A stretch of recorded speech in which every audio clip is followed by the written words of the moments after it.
Eh bien, bonjour à tous et à toutes, c'est Stéphane. On se retrouve aujourd'hui pour une vidéo très spéciale, le deuxième épisode d'une série dont je connais pas encore le nom, je vais pas vous le communiquer encore.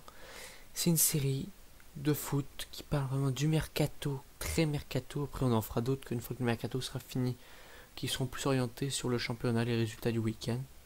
Mais là, c'est mercato et je voudrais vous parler de quelque chose. C'est le mercato en Turquie. Est-ce que la Turquie et la nouvelle attractivité après la Chine pour les joueurs de football, généralement en vieil âge. On va tout de suite commencer par le commencement, parce que la Turquie d'abord, c'est un pays où il fait relativement chaud et beau, il y a un bon climat, un peu comme la Chine, même si la Chine il pleut beaucoup, avec les rizières et compagnie, il faut de la pluie et tout. Mais la Turquie, c'est notamment pour son climat qu'elle est choisie, notamment par son prix.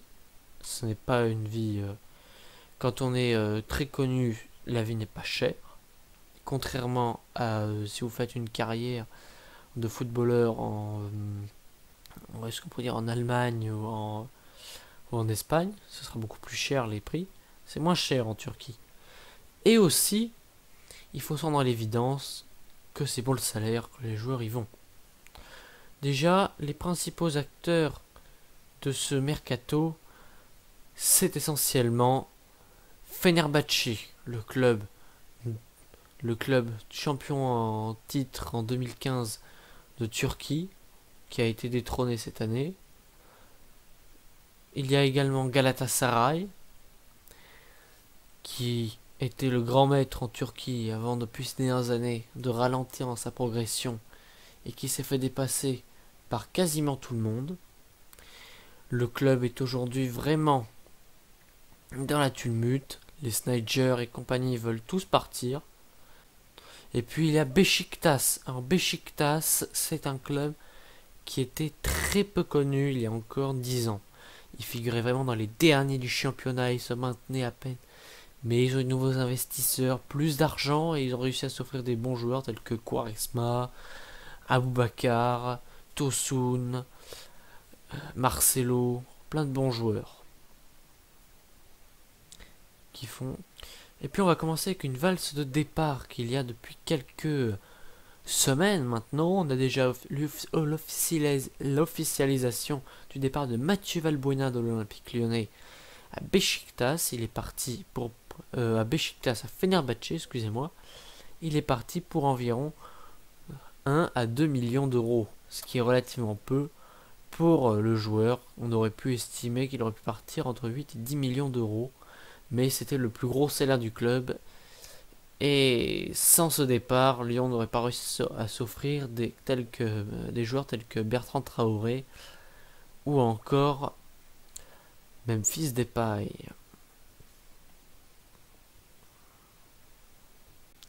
C'est le deuxième gros transfert qu'il y a pu avoir. C'est Swansea qui avait prêté Gomis la saison dernière à Marseille. Les Marseillais n'ont pas voulu reprendre Gomis en raison de son trop gros salaire. Gomis qui était pourtant chaud pour revenir à l'OM. Il s'est donc engagé pour 2 ans avec Galatasaray. Il gagnera le double du salaire que lui proposait l'Olympique de Marseille. Il y a essentiellement des joueurs de Ligue 1 dans ces joueurs qui partent en Turquie, mais il y a également des anciens. Carlos Kameni, ancien gardien de Saint-Etienne, gardien de Malaga. Il était gardien depuis près de 5 ans avec le club.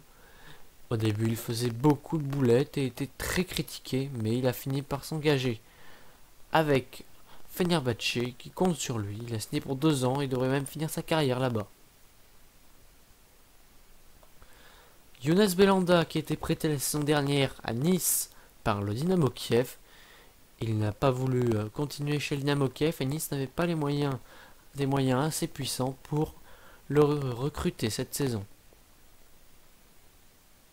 Et puis il y a un club que nous n'avions pas cité encore dans ces tops, Sivasspor, qui s'est offert un certain Jérémy Ménez qui avait totalement raté son comeback en France avec Bordeaux.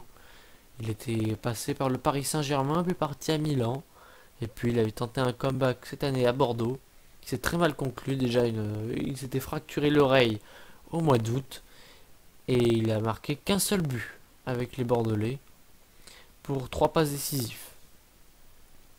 Ce qui est relativement peu, étant donné le gabarit et la force du joueur, et sa précision que l'on connaît depuis qu'il est le début de sa carrière. Axel Ngando, c'était le seul rayon de soleil que connaissait Bastia avec Enzo Crivelli la saison dernière.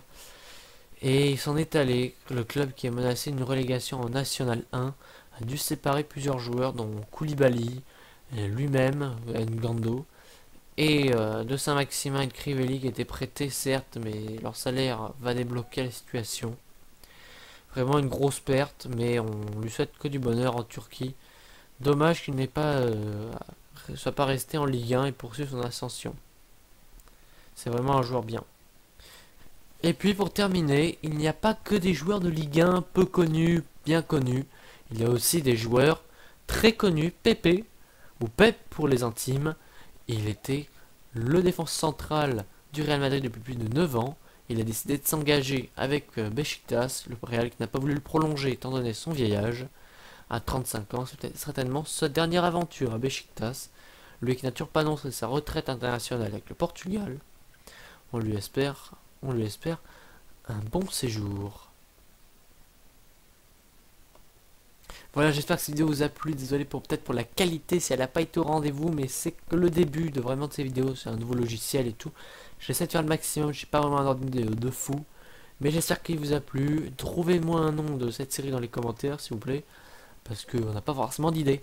N'hésitez pas à vous abonner, à lâcher un gros pouce bleu si vous voulez plus d'épisodes. Tchuss!